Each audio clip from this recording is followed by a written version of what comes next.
Past Lives. I'm Jason Horton. I'm Rebecca Lieb. And this is Ghost Town.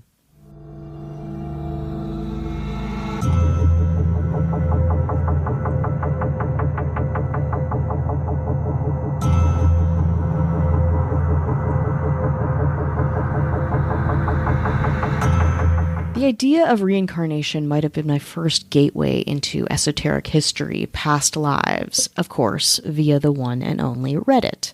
That being said, we don't talk about it a ton on the podcast, and I still can't believe it's taken me this long to tell one of my favorite examples of reincarnation, the story of an Egyptologist's wild obsession with her own past life. A past life that defined who this person was even more than who they were in the present. This case is what the New York Times calls, quote, one of the Western world's most intriguing and convincing modern case in histories of reincarnation.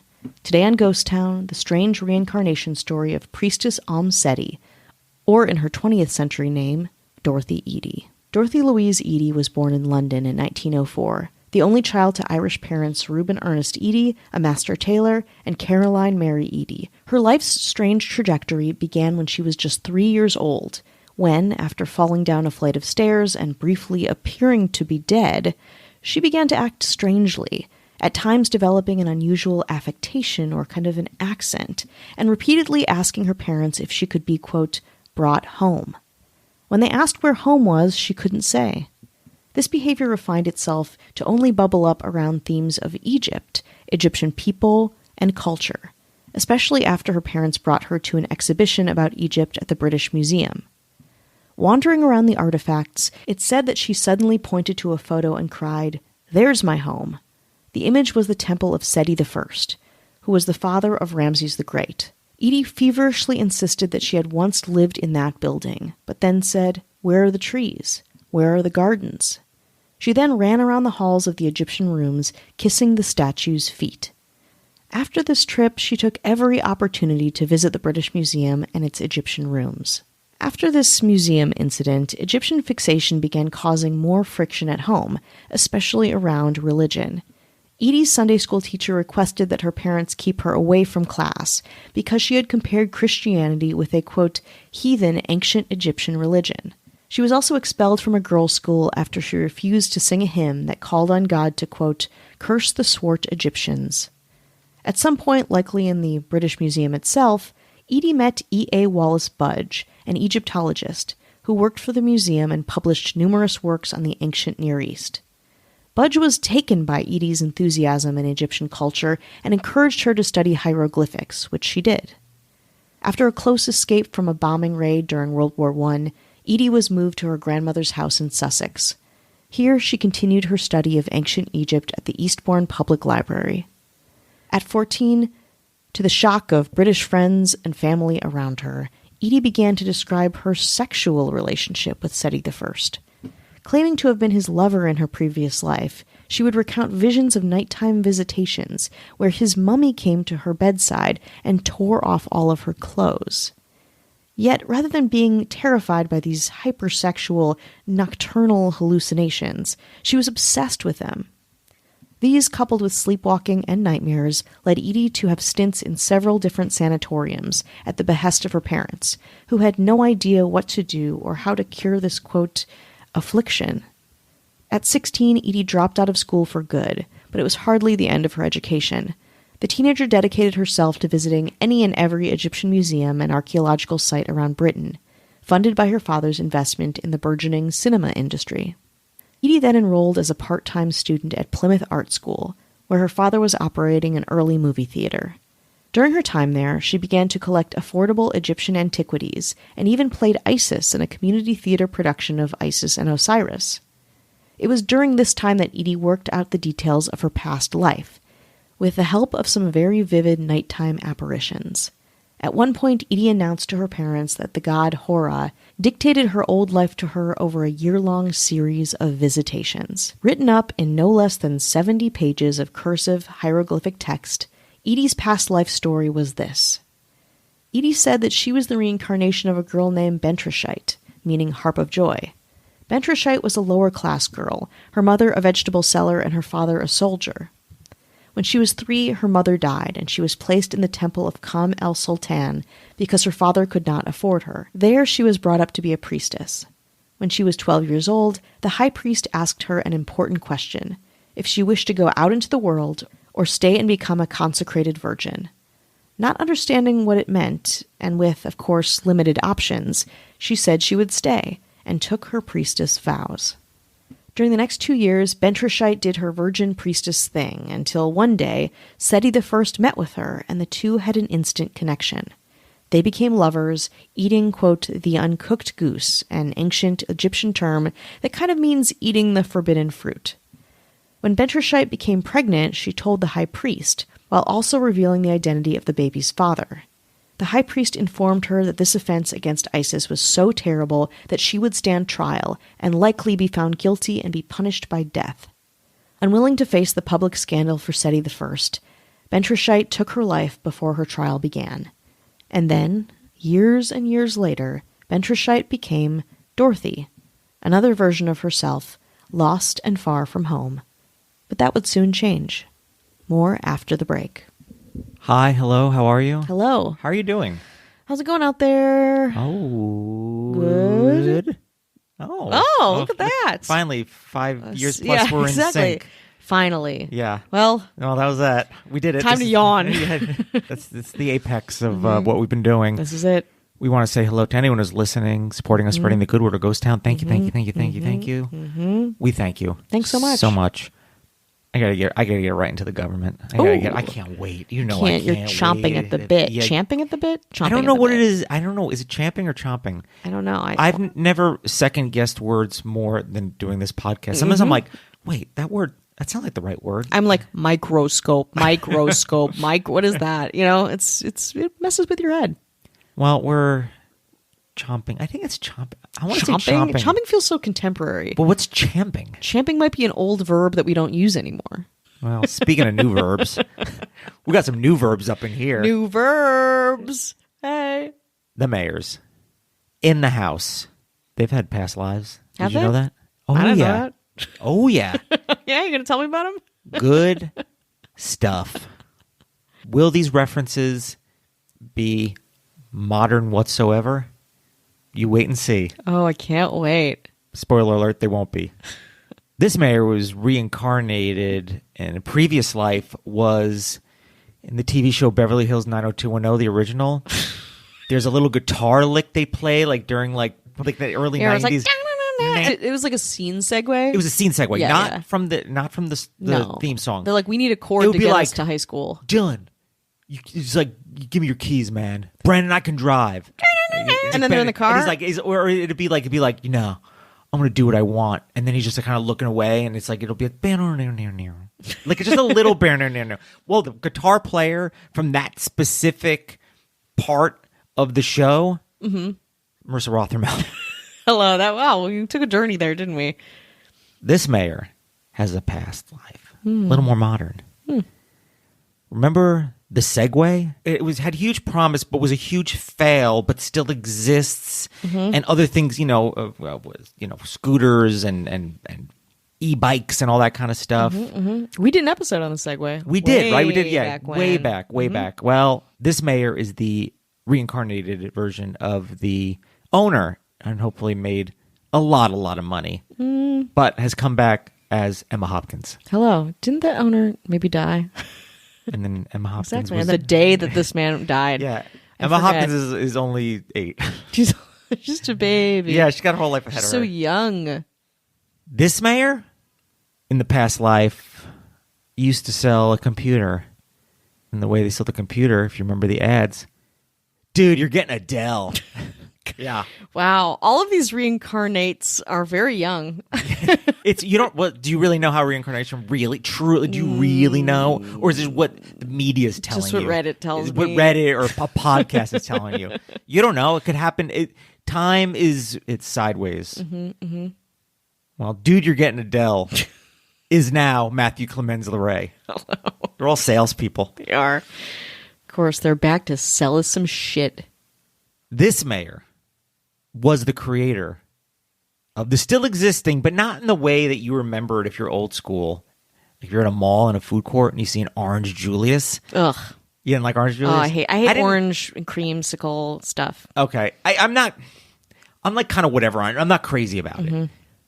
It's like, what even is it? It's like milk. I don't like citrus with chocolate. I'm not. Right. I would walk by this ages me, and I'd be like, ugh, orange Julius. But I shouldn't, because now it's someone that we love. What if it was in a Hollywood event and it was free? I would choke some down. I would choke 4 down. Like, you're not getting paid for this. You're like, it's free. Yeah. Well, the owner and creator of Orange Julius is now Casey Weber. Hello.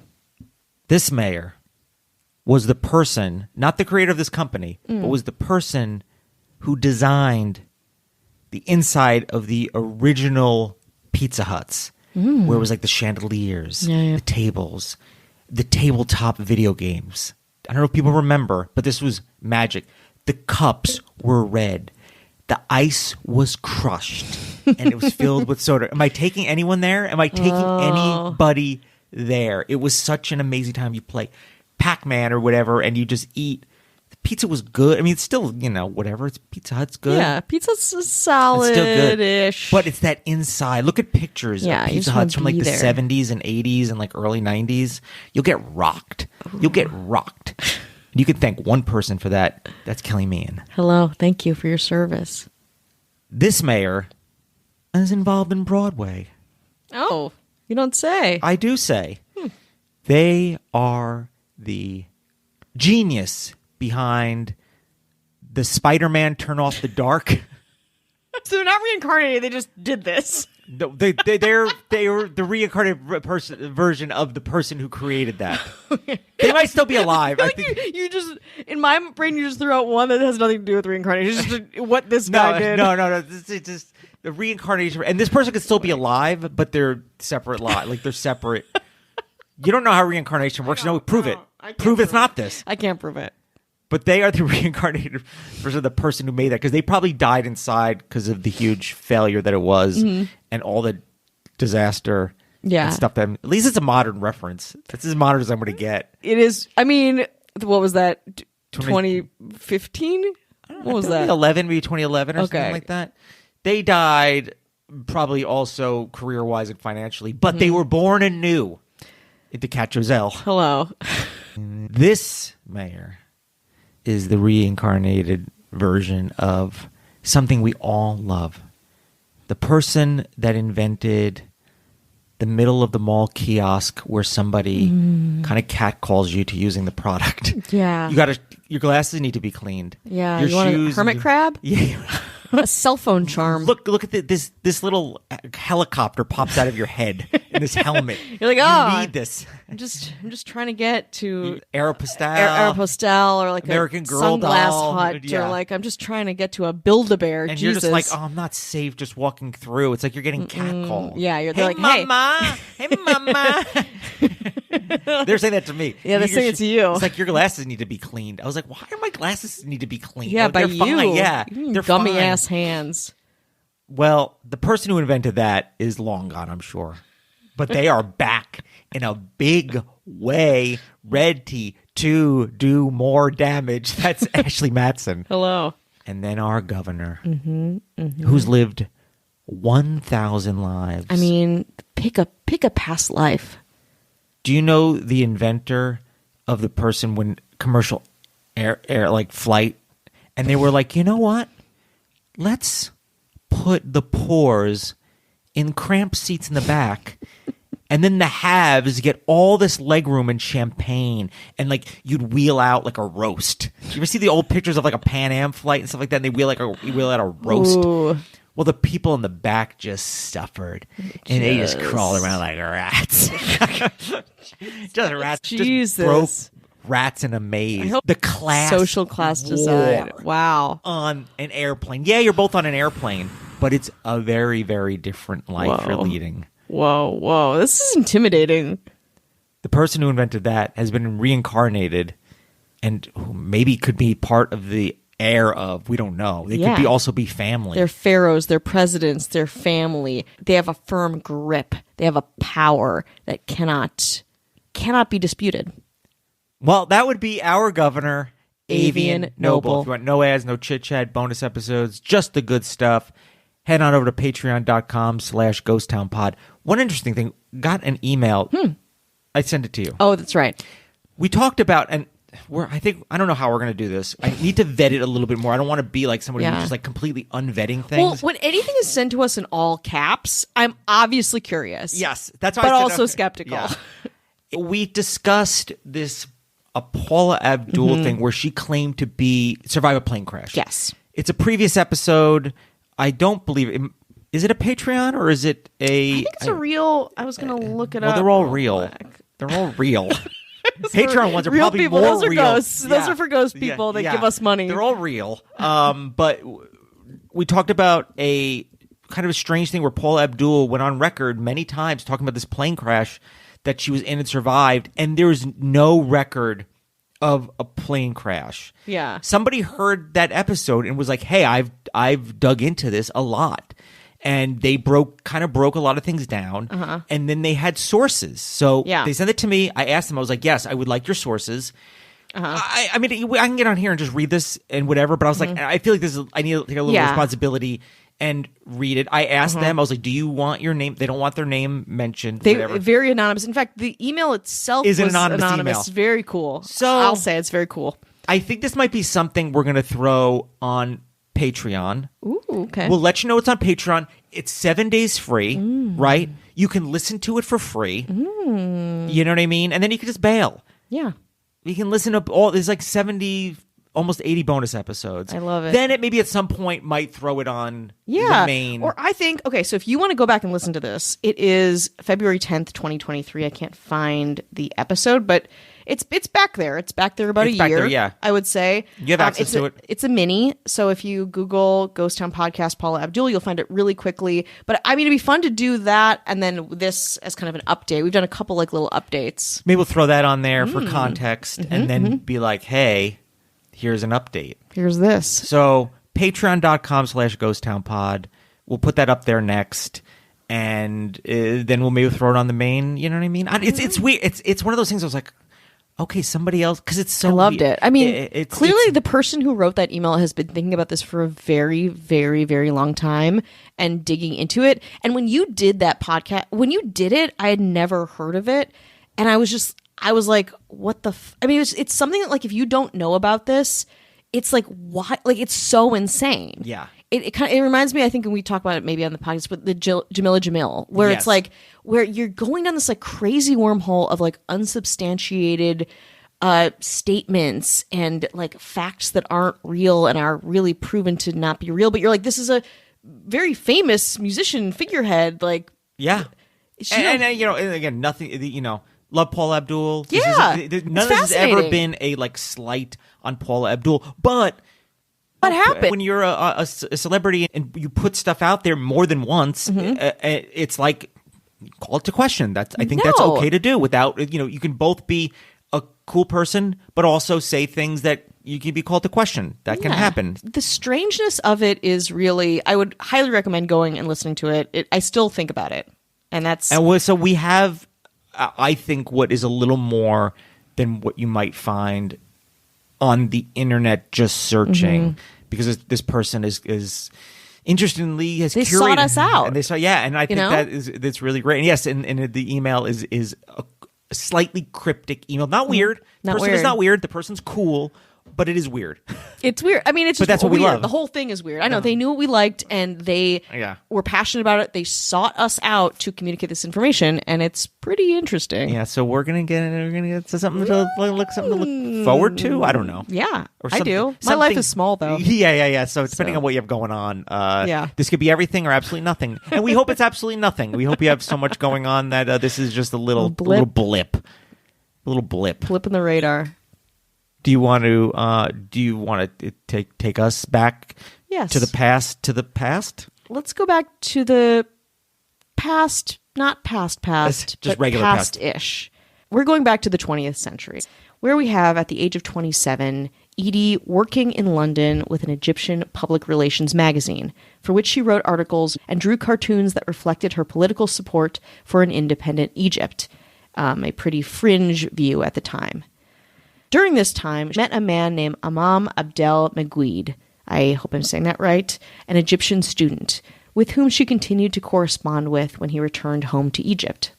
In 1931, the 27-year-old followed Imam Abdel Meguid to Egypt after he got a steady job teaching English in Cairo. On arriving in Egypt, Eady kissed the ground and announced that she had come home to stay. Soon after, Meguid asked to marry Eady, and she agreed. Moving in with him and his parents, who gave Eady the nickname Bulbul, or Nightingale. Soon after, they gave birth to a son the couple named Seti, after, you guessed it, Eady's lover in a past life. Not awkward at all, but here we are. Eady began calling herself Seti, mother of Seti, which is how she was known for much of the rest of her life. After a chance meeting with a celebrity archaeologist named George Reisner, Eady visited the 5th Dynasty Pyramid of Unas, which spurred more visions, apparitions, and out-of-body experiences. This eventually caused friction with her husband's family, who were a normal Egyptian upper-middle-class crew and had a level of practicality and pragmatism that didn't allow for a lot of hallucinatory vision determination or anything like that. Unsurprisingly, in 1935, the marriage ended, lasting a scant 2 years before Imam left Eady and moved to Iraq for another teaching job. But as you can imagine, Eady, now Seti, didn't mind that much. She loved Egypt more than she loved pretty much anything else. So she took her son and moved to Naziat al-Saman to be near the Giza pyramids, where she met the Egyptian archaeologist Salim Hassan of the Department of Antiquities, who employed her as a secretary and draftswoman for his own research. In fact, it was a bit of a historic hire, as Eady was the department's first female employee. According to Barbara Lesko, quote, she was a great help to Egyptian scholars, especially Hassan and Fakhri, correcting their English and writing English language articles for others. So this poorly educated Englishwoman developed in Egypt into a first-rate draftswoman and prolific and talented writer, who, even under her own name, produced articles, essays, monographs, and books of great range, wit, and substance. This new role gave Eady a kind of cachet in the archaeological community. But don't get it twisted, Eady was not an academic. Her professionality lay somewhere between scholar, writer, enthusiast, collector, and witch. She was known to spend nights alone in the Great Pyramid of Giza, laying offerings at the feet of the Sphinx. But she never wavered in her beliefs or the story of her past life. Though she was the subject of a lot of gossip, she was also widely admired for being so open and studious around Egyptian systems and culture. Her larger-than-life personality and obsession with Egypt meant Eady befriended many of the famous Egyptologists of the era, even coming with some of them on their excavations. Salim Hassan's magnum opus, the 10-volume Excavations at Giza, gives, quote, special mention with sincere gratitude to Eady for her editing, drawing, indexing, and proofreading work. At the same time, her faith in the Egyptian gods deepened, making night prayers and offerings to Horus, but also fasting with the Muslim villagers during Ramadan and celebrating with Christians at Christmas. At 52, due to budget cuts, even then, Eady's position was terminated with Hassan, leaving her unemployed. So she climbed the Great Pyramid and asked Lord Osiris, Quo vadis, meaning, where are you going in Latin. There, apparently, he offered her a choice of taking a well-paid job in the Cairo records office or a poorly paid position in Abydos as a draftswoman. She chose the latter, reporting that a vision of Seti I approved her choice, saying that the, quote, wheel of fate was turning and this would be a time of testing. In Abydos, she proved to be an invaluable aid to researchers. Among other accomplishments, she helped researchers locate the ruins of the gardens of Seti I from her past life memory. Even more uncanny was the exchange she had with the chief inspector from Egypt's Antiquities Department, who took her to Seti's temple and tested her claims. Standing there in total darkness, he described a series of wall paintings to her. After each description, he would ask her to walk in the direction of that particular mural. She did so and was correct every time. The locations of the paintings had never, up until that point, been published. Every morning and night she would visit the temple to recite her prayers for the day. On the birthdays of Osiris and Isis, she would observe the ancient food abstinations and bring offerings of beer, wine, bread, and cookies. She even turned one of the temple rooms into a personal office, where she carried out her work and befriended a cobra, whom she fed on a regular basis, to the alarms of guards and pretty much everyone around her. Eady described the Temple of Seti as entering a kind of psychedelic virtual reality time machine, where the past becomes the present and magic is real. To Eady, the scenes depicted on the temple walls worked on two pretty trippy levels. Firstly, they made the historic actions of her people, maybe, permanent, static pieces of history. Secondly, the image could be actually animated by the spirit of the god, if the person stood before the depiction and called the god's name. In 1969, at 68 years old, Eady retired, and her pension of $30 a month was supplemented by needlework sold to friends and tourists, who also brought gifts of clothes, food, and reading materials. Still, she just couldn't stay away, and in time she was rehired back at the Antiquities Department, guiding tourists around the Temple of Seti and explaining the symbolism of the painted wall scenes. In 1972, she suffered a mild heart attack and in the aftermath decided to move into a zariba, a kind of single hut made of reeds, right next to the Temple of Seti. She says that Seti I appeared and carried out a ritual that consecrated the habitation, bowing reverently towards small statues of Osiris and Isis she kept in a small shrine. In the following weeks, Seti visited Eady several more times, giving his opinion of the Greek story of Atlantis and the origins of Osiris. In the early 1970s, Eady also publicly disclosed that she believed she knew the locations of Nefertiti's tomb, but showed some reluctance in disclosing its, quote, most unlikely place because Seti I did not like Akhenaten, Nefertiti's husband, for his attempt to suppress traditional Egyptian religious practices. Quote, "We don't want anything more of this family to be known," she says. And yet, she also described the location of the tomb as being close to Tutankhamun's, which was counter to the then prevailing opinion that no more new tombs would be found in the Valley of the Kings. But, in 1998, an archaeological group began exploring the area of Tutankhamun's tomb and found remains that were later confirmed to be Nefertiti's tomb. Again, Eady was correct. How? Well, that's for you to decide. In 1981, Dorothy Eady died at the age of 77, believing that she had finally atoned for the sins of her former self.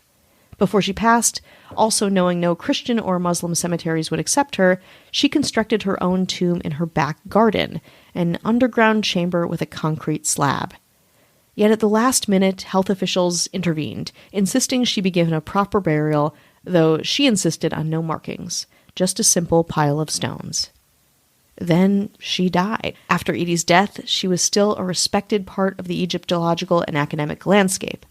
According to the late John A. Wilson, called, quote, the Dean of American Egyptology by contemporaries, Eady deserved to be treated as a, quote, responsible scholar. While no academic publicly subscribed to her reincarnation or vision stories, none doubted her sincerity, and many have used her observations of past and present Egypt as reliable source material. According to writings by archaeologist Kent Weeks, scholars have, quote, never doubted the accuracy of Seti's field observations. As an ethnographer, a participant observer of modern Egyptian village life, Seti has had few equals. Her studies easily hold their own next to the works of Lane, Blackman, Heinen, and others who have examined Egypt's long and fascinating cultural traditions. And yet, of course, Eady had her skeptics. Many believed Eady somehow gained access to unpublished materials and used them to deceive people. A psychiatrist who specialized in adolescent behavior speculated that Dorothy Eady's fall down the stairs as a 3-year-old may have resulted in damage to the locus coeruleus, which may have resulted in a cognitive dislocation from her surroundings and spurred her Egyptian obsession. Though she, quote, carried strong childhood, adolescent fantasies into adulthood. Let's leave this episode with some words by legendary astronomer and scientist Carl Sagan on Eady. He remarked that Dorothy Eady was, quote, a lively, intelligent, dedicated woman who made real contributions to Egyptology. This is true whether her belief in reincarnation is fact or fantasy.